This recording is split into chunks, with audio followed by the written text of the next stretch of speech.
Yeah, absolutely. Because this is where so many you were talking about sort of how do they go from the 500 to 1 and the 1 to 5 and the 5 to 50.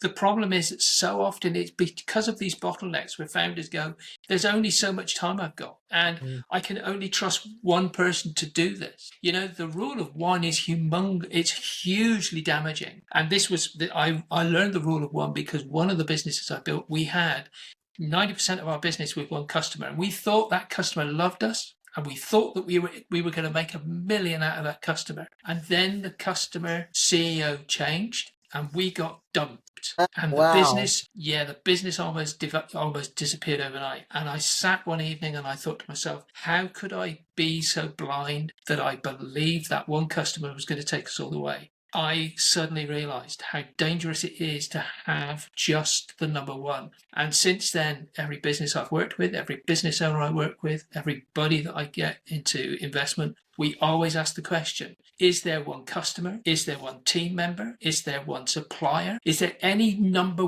one in your business which is a potential risk? Because Hmm. so often somebody will turn around and go, yeah, everything's fine so long as Bob's around. Who knows how long Bob's going to be there? And you can turn around to me and tell me Bob's locked in with shares, Bob's locked in with money, Bob's locked in with this, but you don't know that Bob's partner isn't going to get sick tomorrow. You don't know that Bob's not going to be involved in a crash tomorrow. So don't ever tell me that no, there's going to be no problem with Bob. He's absolutely bought in. He loves the business. He's going to be here forever. Because I've seen Bob's disappear.